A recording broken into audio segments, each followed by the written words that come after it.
Ассалаумалейкум. Сәлем қуаныш. Анвар, кешіріңіз, Анвар, сіз топта болған жоқ, сіз Анна болдыңыз, Айгүл Маукеева топта болдыңыз. Сен бірге уақыт. Мен сізге бірде звондаймын. Мен сізге бірде болады сіздің сабақтарыңыз. Мен қазір мына жерде алло, саламатсыздар ма? Саламатсыз. Алло, сәлеметсіз. Саламатсыз ба, Алия? Так. Сіз қосыла алмай жатырсыз ба, Жанар? Я. Қосылдым. Сіз қосылдыңыз, бірақ сіздің видеоңыз көрінбейді. Мына включить видеосвязь деген. Өте тамаша, саламатсыз ба?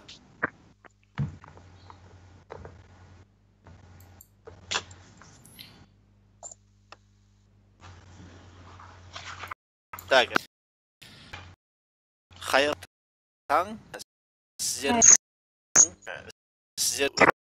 өткен сайын бізді табағымыз себебі белгілі бір себеп екіншіден техникалық мәселелердің болса, екіншіден сондай бір жағдайлар болды енді. Себебі біз алдыңғы аптада енді жинақтап жатыр едік группаны. Жаңағы топтарды енді жинақтағандықтан бізде барлығы жақсы болмады. Ал енді өткен сабаққа дайындалдыңыздар ма? Я, дайындадық. Жанар ханым? Я. Маған айтып берсеңіздер өткен. Нені дайындап?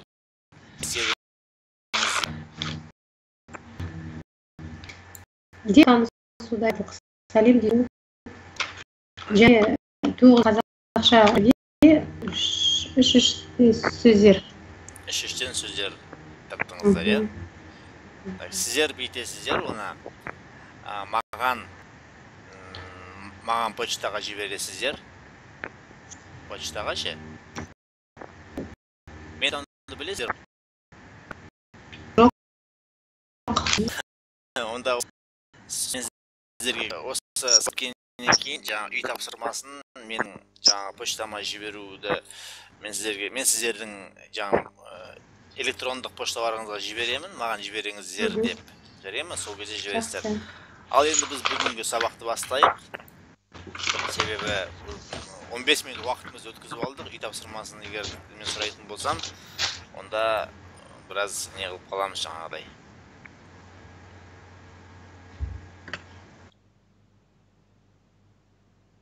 Алло.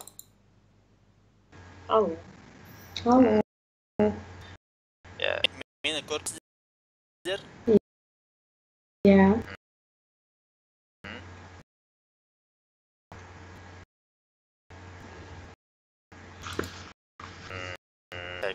Қазір.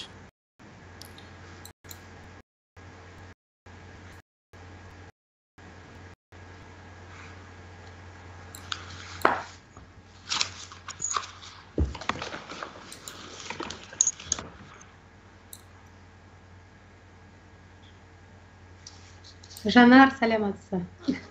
Сәлематсыз.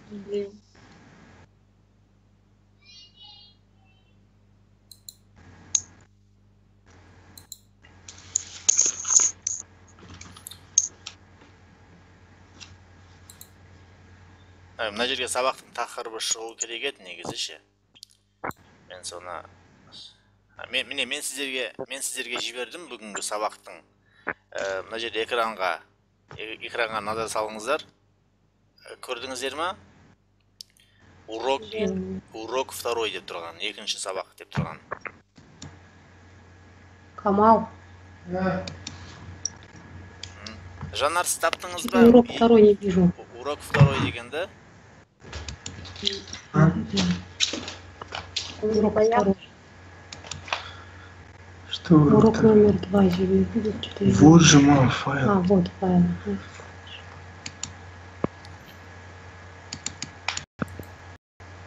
Что-то ошибается.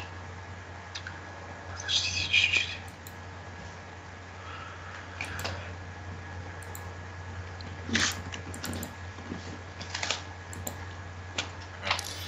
Жанар ханым, сіз таптыңыз ба? Я так. Енді біздің сабақ ол бір өмір Закрыт? баян.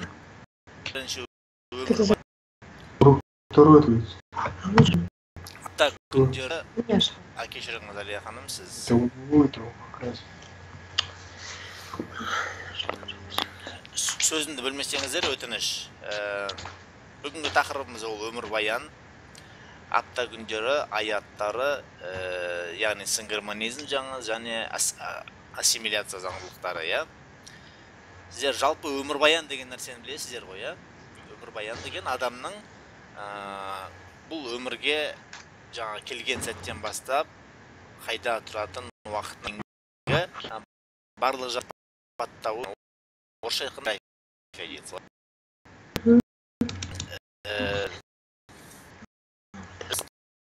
түсініп отыр.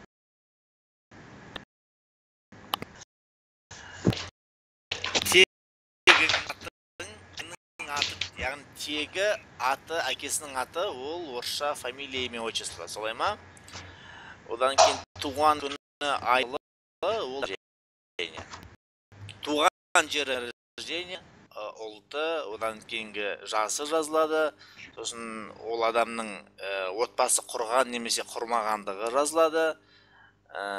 Қайда жұмыс істейтіндігі және қайда тұратындығы. Яғни өмір баянның жалпы несі осы ретте жүзеге асады. Яғни порядок бойынша жазылады ғой. Одан кейін ол апта күнше білесіздер. Бүгін Сейсенбі. Бүгін сенбі. Солай ма? Жанар ханым, бұл бүгін нешінші? Бүгін қандай ай? Бұл қандай ай және неше күн? Бүгін 11-ші қыркүйек. 11-ші қыркүйек, өте тамаша. Бүгін 11-ші қыркүйек, сейсенбі күні екен, иә? Өте тамаша. Міне апта күндерін қазір айтамыз.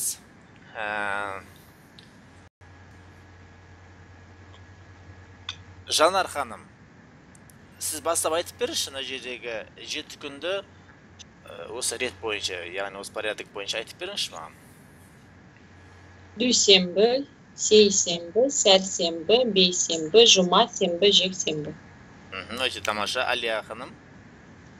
Дүйсенбі, сейсенбі, сәрсенбі, бейсенбі, жұма, сенбі, жексенбі. Енді қараңыздар, назар аударыңыздар, мына жерде біздер дүйсенбі, сейсенбі, сәрсенбі, бейсенбі, жұма, сенбі, жексенбі дедік, иә? Сонда қандай бір өзгеріс байқап тұрсыздар осыны айтқан кезде? Бір өзгеріс бар, иә, мысалы, сіздер қандай өзгеріс байқап тұрсыздар, соны айтып беріңіздерші маған. Атауында, орфоэпиялық тұрғыда айтқан кезде қандай өзгеріс бар? Б. Міне қараңыздар. Сенбі. Сенбі, окончание. Жоқ, окончаниесіне... Нет, это... Ол окончание емес, ол жалпы сөз, иә. Сөздің өзінде қараңыздар, міне. Дүйсенбі деген кезде N әрпі бар ғой, N. Звук N превращается в M. Дүйсенбі. Көрдіңіздер ма? Бұл қазақ тіліне ғана ол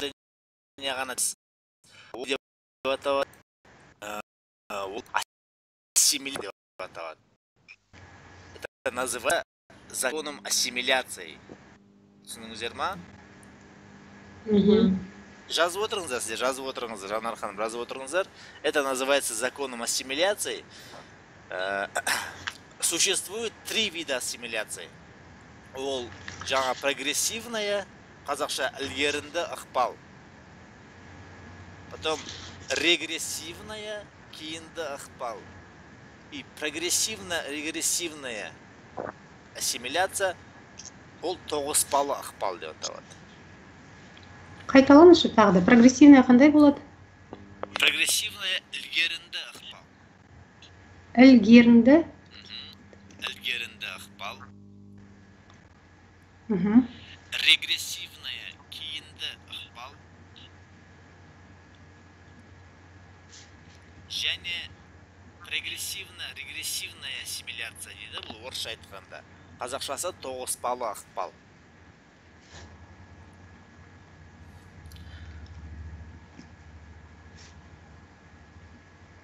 Үшінші қалай? Үшіншісі прогрессивная. Прогрессивная ол ықпал. Тоғыспалы. Да? Тоғыспалы. Мына сабаққа қарай тұрсында көрсетілген. Осында қараңыздар. Мұнда ассимиляция айтып бармыз. Ассимиляция жаңа дегеніміз, яғни ол бізде қазақ тілінде басқа тіл ұқсатын бір ерекшелігі осы әріп немесе кейінгі әріп өзінің қасында тұрған әріпке міндетті түрде әсер етеді. Мысалы, бағана сіздер дүйсенбі дедіңіздер, дүйсенбі. Дүйсенбі деген біздің мынау регрессия айтады. Регрессия ассимиляция кейінді кейінгі әріп айналып отыр ма? Звук N и N подвели следует звука B и P произносят как зерма. Дүйсенбі, сәрсенбі, 15, мамик и так далее.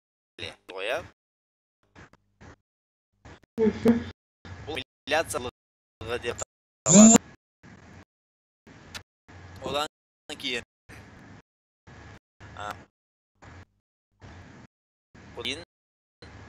байланып айтыңыздарын. Аяттар етсеңіз, жақанымсыңыз.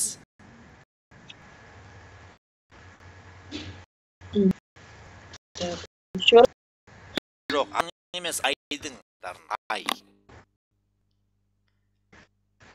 12 ай бар бізде, солай ма? Ай деген месяц.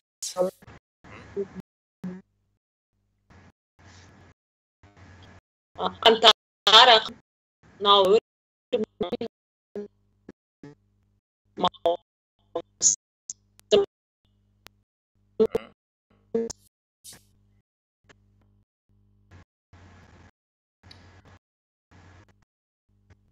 дауыс естімей қалды ғой сіздің. Қандай байланыс ашарып тұр ма? Алло.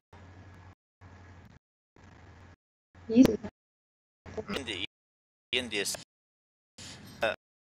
ханым, сіз айтып. Ақ наурыз, маусым, қараша 90.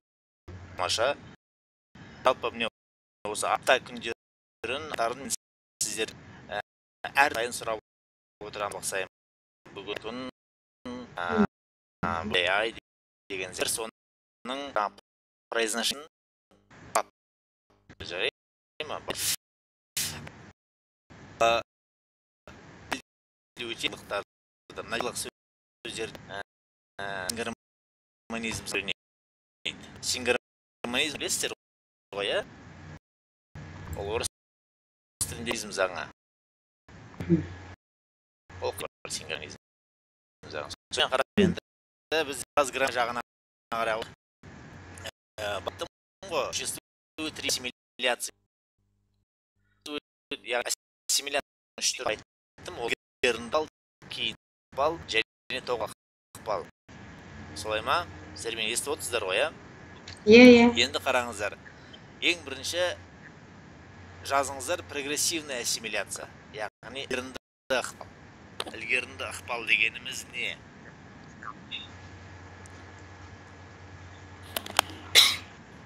Ілгерінді ықпал дегеніміз ол яғни ілгері деген бізде қазақ тілінде синонимі алдыңғы деген сөз. Яғни ілгері алдыңғы өзіне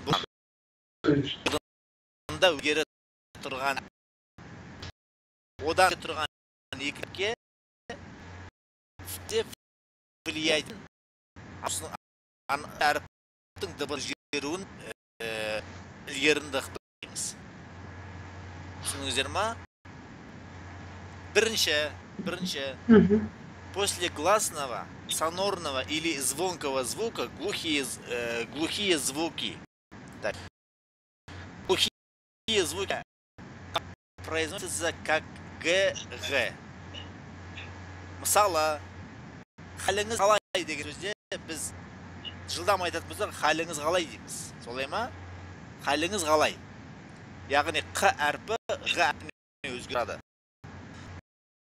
Мен айтып отырмын, сіздердің бүгін ассимиляцияның синхронизмін таңдадым. Сіздер сөйлесе дұрыс сөйлесін деп. Бізде халің қалай? Халіңіз Б демейді, Б дейді. Он демейді. Фраза дұрыс болу үшін сіздер осындай не үшін олатынын түріңіз керек. Яғни қалай деген кезде үшін әрпіне себебінде ассимиляциялығы ойын заңдылығы рөлін жүргізді ілгерінді ықпал. Не үшін қалай деген кезде қ әріп жүріп кетті. Не үшін? Жаңа арқаны жүріп кетті. Вот просто, что вместо Q. Я. Почему это так ходит? Вроде пишется халай, но почему мы произносим халингыз халай? Почему? Аляха. Потому что ты же написал гласного, звонкого, глухие звуки, как бы. Мұнда бәрі жерден қазір бұлар тұрған кезде. Қараң. Яғни бұл жағда ілгердің алғашқы сіздерге берілген әркім меңді қыз дейді. Әркім деген әркім дейміз. Тез кезде біз әркім деп емес, кім деп айтып. Себебі кірпі, яғни қатаң әрпі ал келген үнді әрпінен г айналып, г дыбы айналып отыр. Сол қыз дейді. Өздер ғой. И народ. После глухого звук оглушает. Кешарық терікпай жан деген. Кеш жарық десе, біз кеш жарық деппіз. Кеш жарық деп айтады.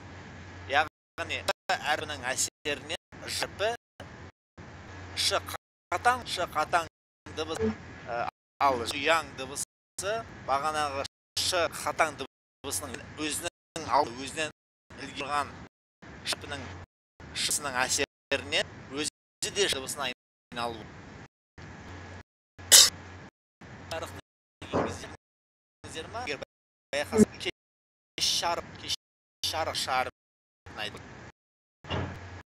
сол серікбай серік тамаймыз серікбай өздері ма вы меня понимаете? Да. Серік дейміз, одан кейін Бақытжан демейміз, жан дейміз. Солай ма Бақытжан кезде тәріпінің әсін жашыға айнап тұр. Міне, если корень заканчивается на а окончание начинается на это с как ш. Любілген сөзде, любілген бір сөзде әрпінен кейін әрпі келсі ш дыбыс ең с дыбыс болса онда с дыбысыға айналып кетеді.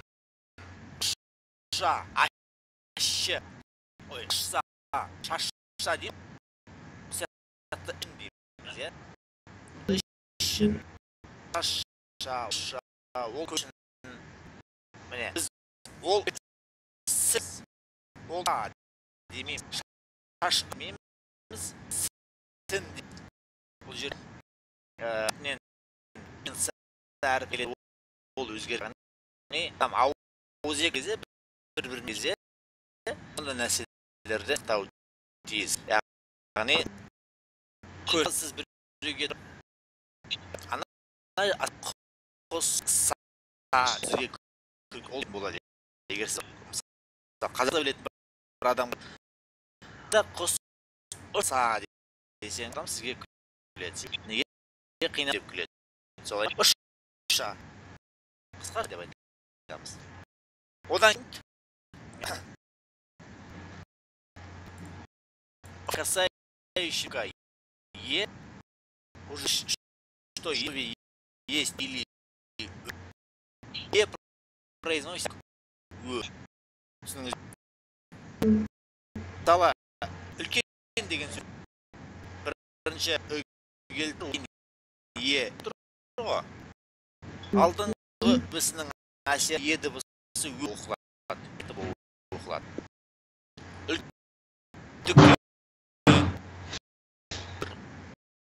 өсек, өлең деген сияқты.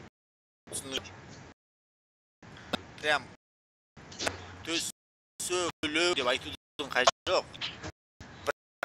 Сөз арасында ол істе адамға. Бұл жерде сөк болып жазылады деп тұр. Кен жазылады. Бірақ тұрған кезде жыламайды, түккен айтылып кетеді. Яғни бұл қазақ деп айтқан кезде өстеп дейміз ғой. Қазақ тілінің сондай заңлығы, архаипалық заңлық болды. Одан кейін ұқсас влияет следующий звук и түсініңіздер.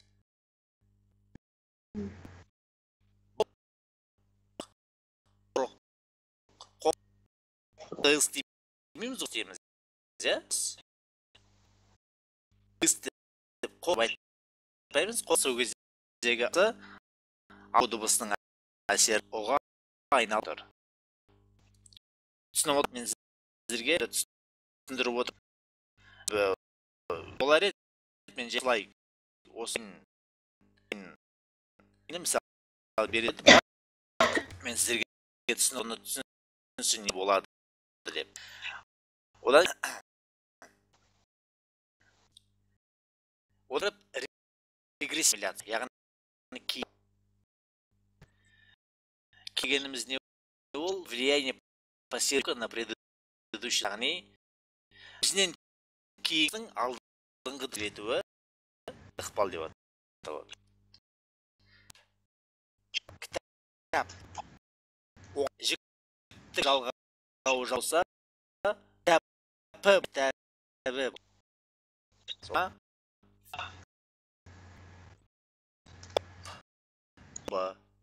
көлігі, есік кісігі, мылтық деген сияқты. Кеш осыларға байланысты жік бар. все основы глухой, то есть согласные к прибавляем к основе и окончания согласно, то глухие кончается, ну, меняется на ПБ, снова, яғни кейінгі дауысталардың қатаңдан кейін дауысты болса, яғни звук дейміз, дауысты болса, к г дыбысы, ғ дыбысы болсады. Түсініңіздер.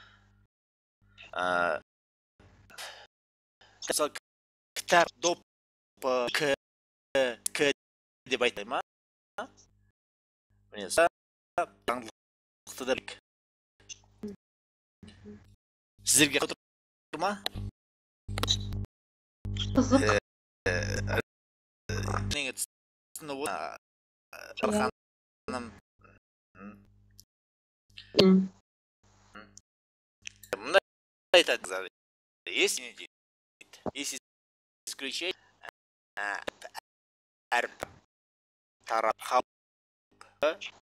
құлпы, ғұрып, әріп, қарпы. Тек қана осы сөз әріп, тарап, қауып, құлып, ғұрып, қарпы. Осы сөз әріпі. Бұл осы исключение.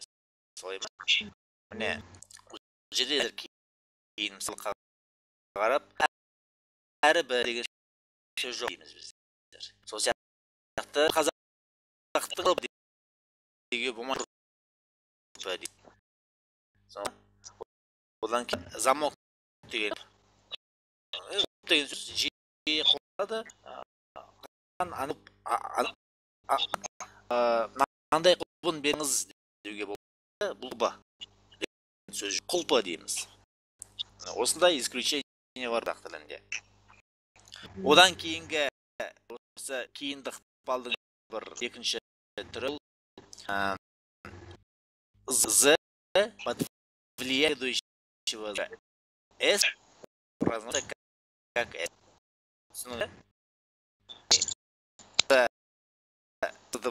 Болса кейін болса ол айналды.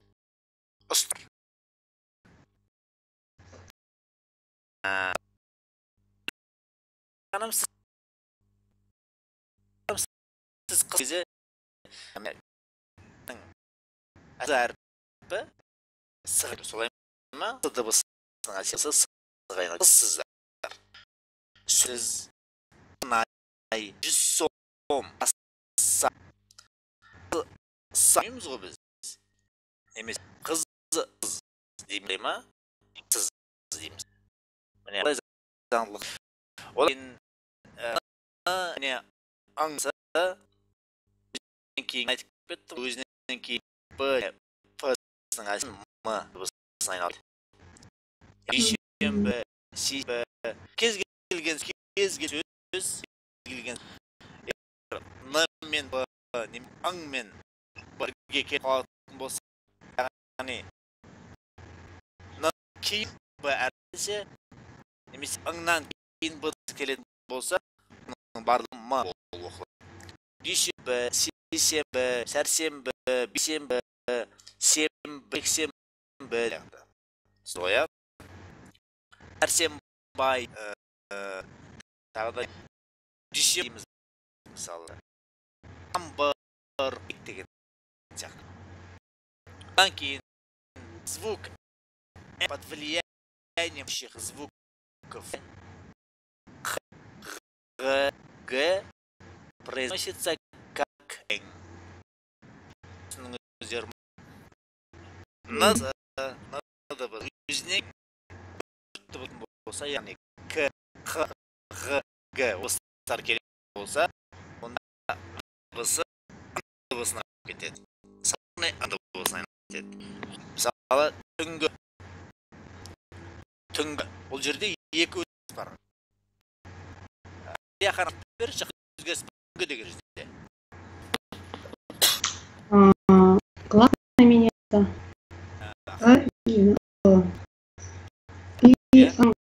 чай был, да, одан ең соңғы дыбысы айналып отыр, солай ма? Түнгі деген сөз сізге айтылған түнгі болды. Не үшін? Қараңыздар. Себебі мұндай дыбы егер төрт дыбыстан кейін болса, К, Г, осыдан кейін кететін болса, Г дыбысының атын Н-ды Ң дыбысы оқылды, солай ма? А түнгі деген ана активный ляцар.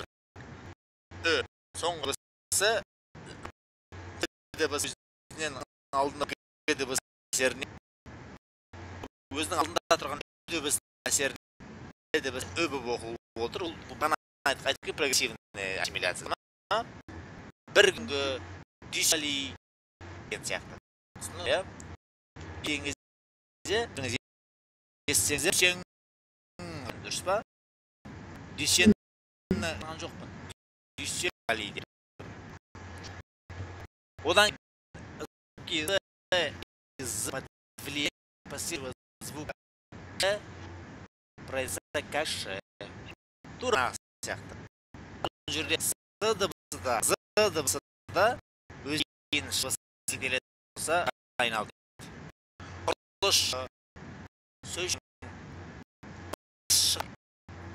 қошқыл тасшар сияқты сөздер ғой. Жанар түсініп отырсыз ба?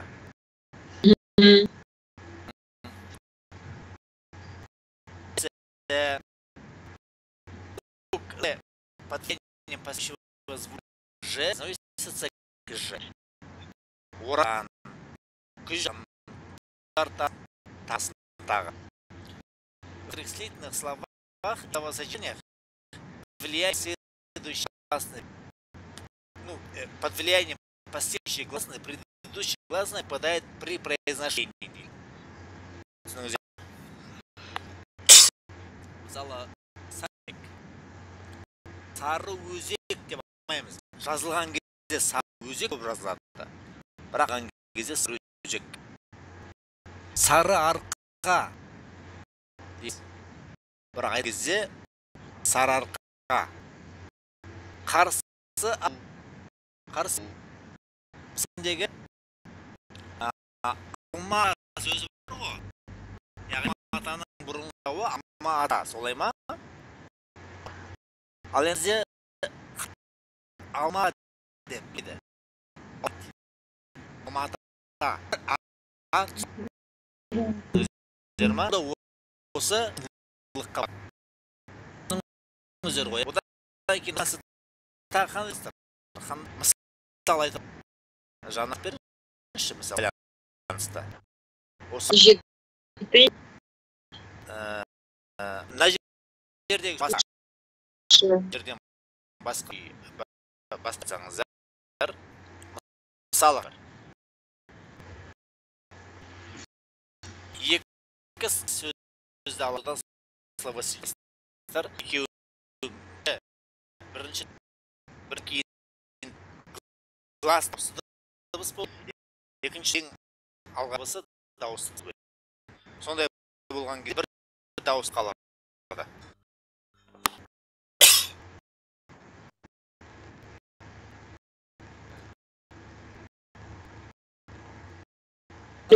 Любой может жить.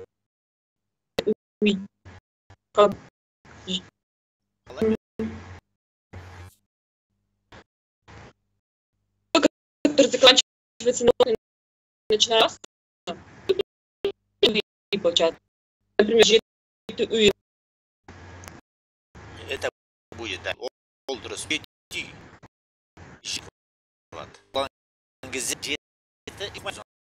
Біз оны өзінің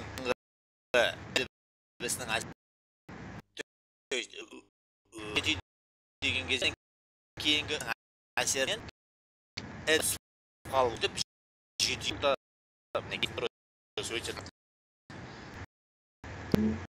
Ал енді түсініңіздер ғой, агрессивный прогрессия деген түсініңіз. Қараңыздар, енді ол прогрессивный насимация, яғни тоғыспалы ықпал деген не? Екі, мысалы, сөздегі екеуінен де, екеуі де ауыз деген сөз. Взаимовлияние соседних в результате которого изменится при производстве.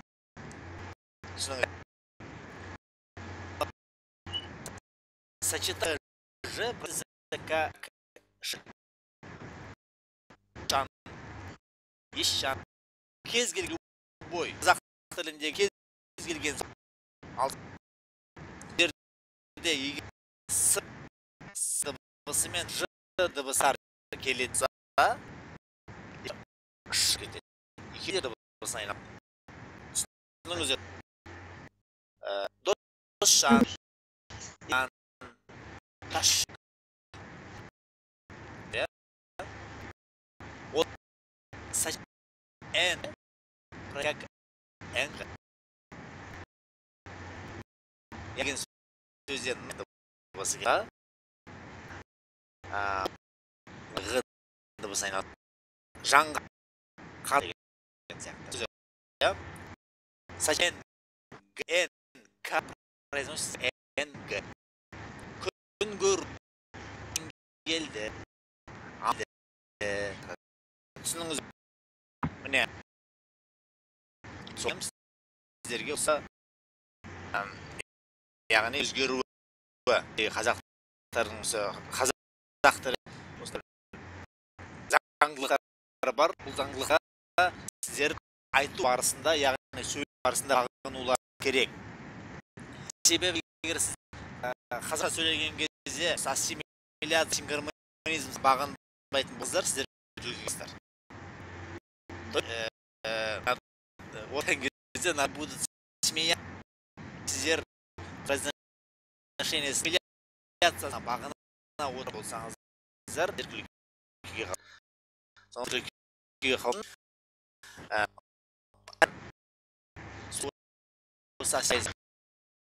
Қанағы бұл кезде сен болсаңыз, бір адамды туы мүмкін, білмей туы мүмкін. Сен бір деп. Сен бір дұрыс па? Бұл жерде, яғни қалып отыр, жаңағы регрессия, кипал Б дыбысынан дыбысын айналып кетті. Қазір маған бүйтіңіздер. Жанар ханым, сіз өзіңіздің автобиографияңызды айтып беріңіз. Осы порядокта. Мен жерде жоқ қой енді. Соған байланысты сіз өзіңіздің автобиография беріңіз. Жанар Ернавна 15 қазан 1908 жылы 1906 жыл 1906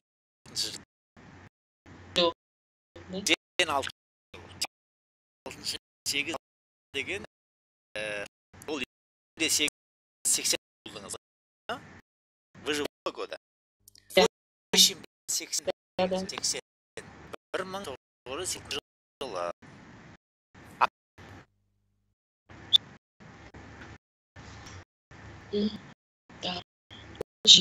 Мен достарым Павлодар. Осы. Маша. Мен ұлтым қазақ. Тамаша. Арғай. Маған сиямын. Өте ша. Мен тұрмысты. Мен тұрмыс дейсіз. Немесе Тамын. мен тұрмағанмын дейсіз. Или болады. Мен тұрмыс. немесе құрған.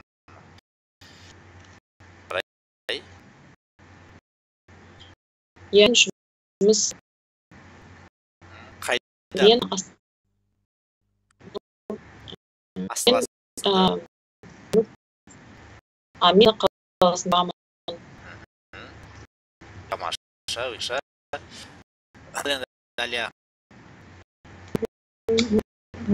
Карсакали қызы 1176 жылда болғанмын. Қараңыз. Бір минут тоқтаңыз. Сізде қарынде, мысалы қараңыз. Сіз 1976-да туғанмын деген. Жылы. Да, ол қойды. Соқтан беріңіз. Жерім бар қалсы. Сіз туған күніңіз айыңыз айтпадыңыз. 17-ші қараша айында. Енді дұрыс айтқан кезде қараңызды былай айтасыз. 17 қараша 1906 жылы 17 қарашада тудым. Немесе дүниеге келдім. Бұдан кейін менің атым десеңіздер отын. Аты әкесінің аты ғой. Ол менің аты жөнім. Менің аты жөнім мысалы Өтәліпов Қорынғазыұлы. Менің туған күнім десір. Менің туған күнім жылым деп қажет. Қысқаша ғана туған күнім. Мен туған 1991 жылыншы қараша. Жыл айтылады неге ақтілігінде есі бірінші айтады. 1990 жыл қараша айтты. Алматысы ол қақ жын 6 үйленмін. Алматы қала жұмыс істеймін. Алматы қаласында тұрамын. Осы айтып байланысты Әлия ханым айтса арғы. Қазақ бір жыл бір жаз емес қырсам деген ғой. Жасым немесе 41 демін. Болмаса 41 демін. Жасым тұрмын.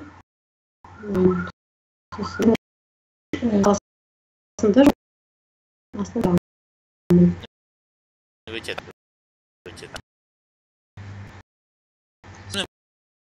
Әдік күн таның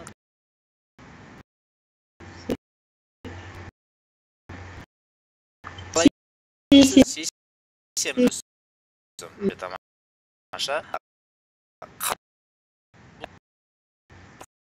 ханым деген біз амилияция жерде амилияциялығы ұрыр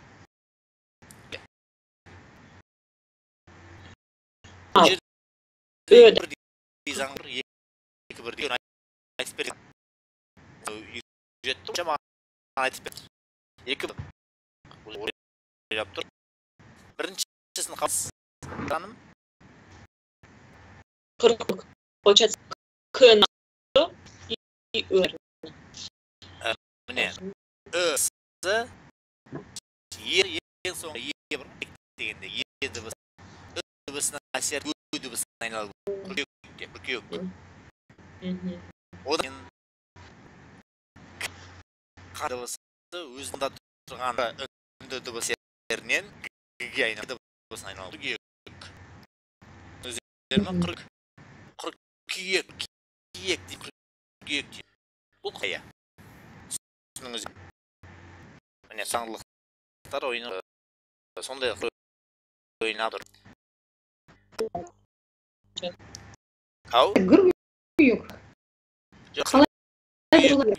Күркеук. Дұрыс айтылған. Күркеук. Сіздерге қарап қазір мәселе сіздерде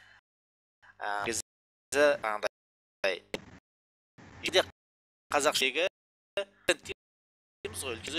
үлкен айтпай ма, соны ең бірінші тауға тырыстым. Сол үшін сіздер сингамен заңдылықтар дайындап келдім.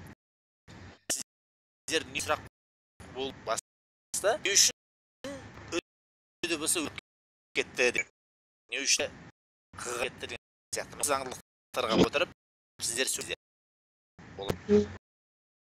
Ханым, қайда кеттіңіз?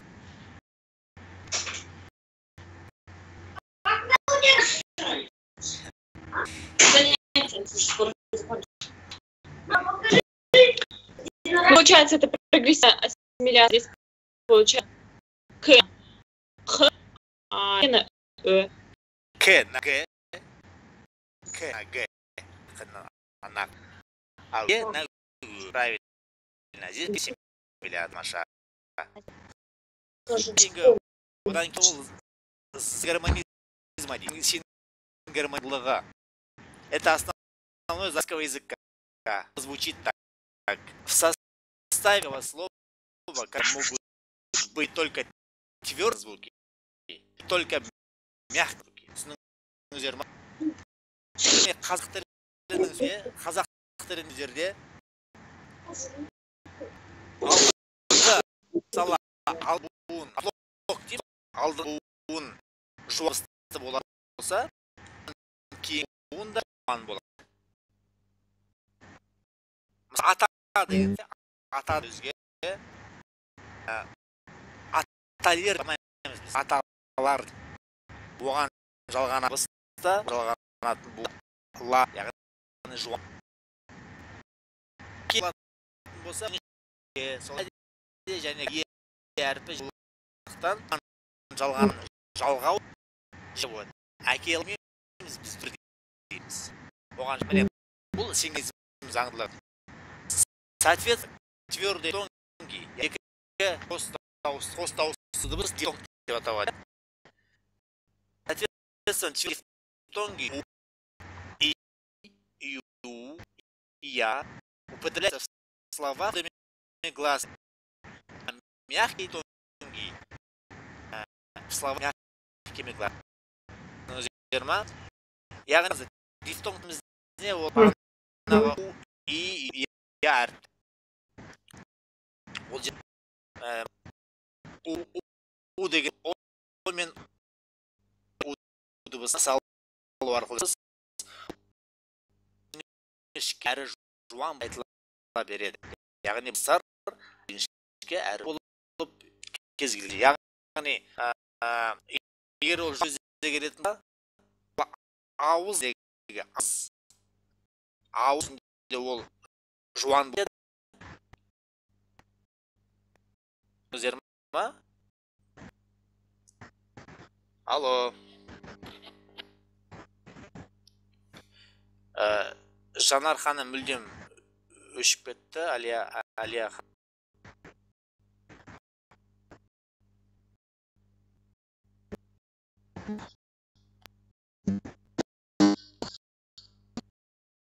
Жерде байламай тұрмын.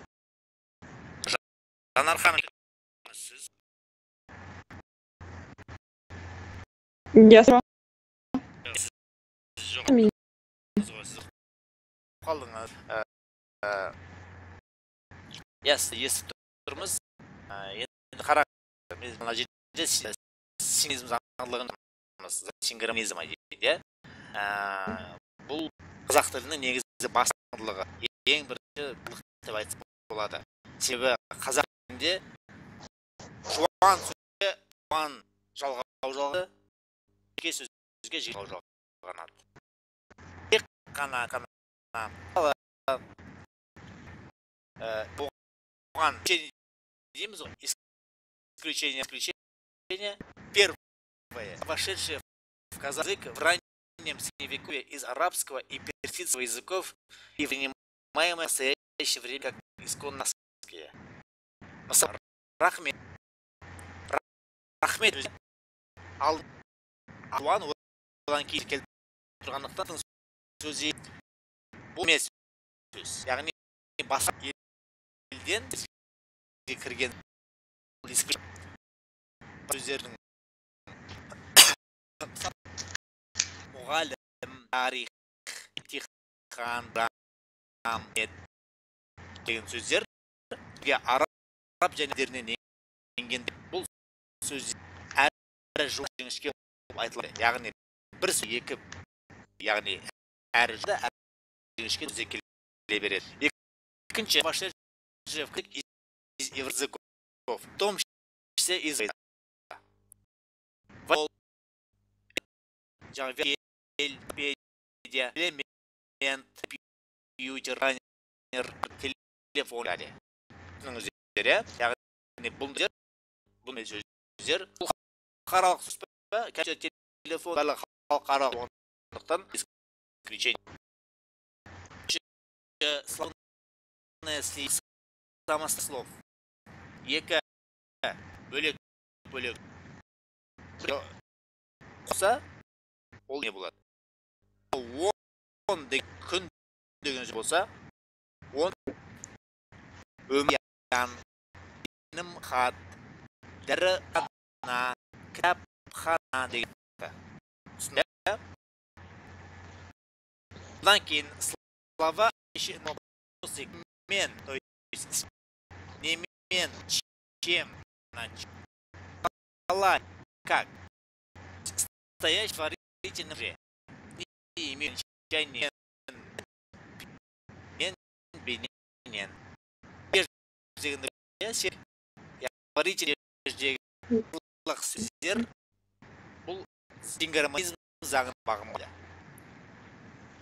Мысалы, жанар деген сөз, жанар деген жуан сөз, олай ма? Бірақ енді біз мен жалғауды қосатыр. Жанар мен, бұл сингармонизм заңдылығына байды. Сосын слова чаще на кім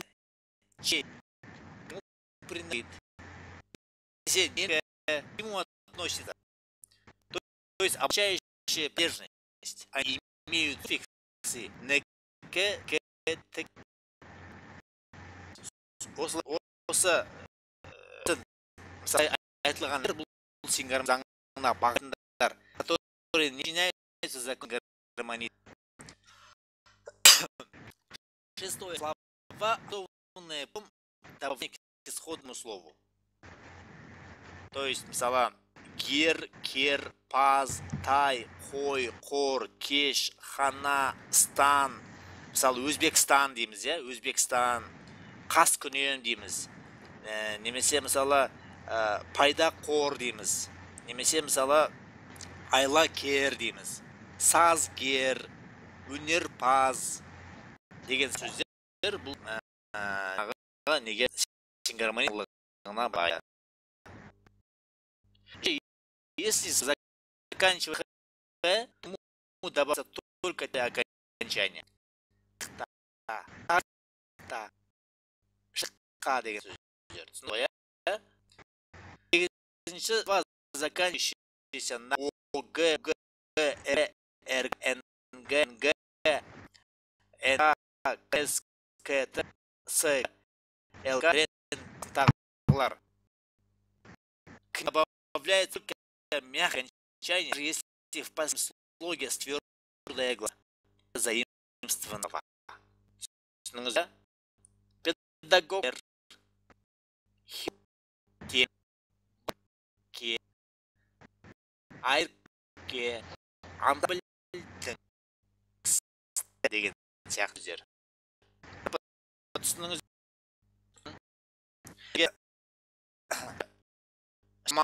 түсіндіріп ойлаймын, сіздер енді келе бұны жақсы сіздер. Орыс тілінде жауабы сіздерге жеңілірек ма? Дәл кезде қазанға қарағанда орыс тілі жеңіл. Мен бүгінгі қырыпты орыс тілі келдім, сіздер өздері оқып, өздері түсінсін деп. Келесі жол сіздерден сұраймын, сингармонизм заңдылығын ассимиляциялық мен сіздерді түрде түсінді ма? Дауыстар симметр жар иә.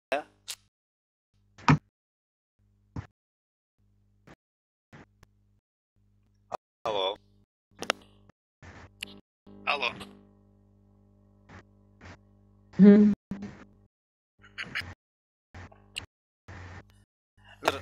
Мәтін ең сұраған мәтінді көрдім. Мәтін мен мәтінді оқып одан кейін сіздер оқисыз. Алдынан одан кейін сіздер кетіңіздер. Ал енді менің есімім әкем аты Мұхтар.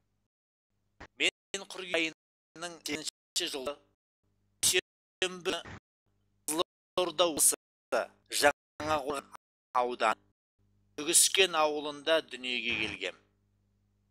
Жасым 25-те, үйленгем, 2 балам бар.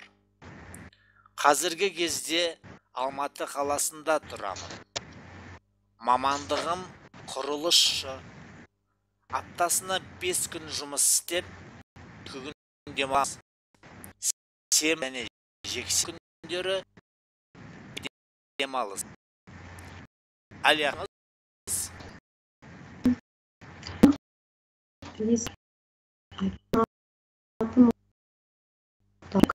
Қыркүйек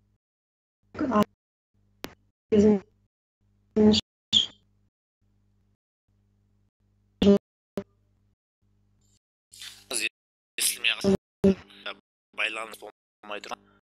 Сіздерде байланыс болмай тұр ма? Түсінбедім. Алло.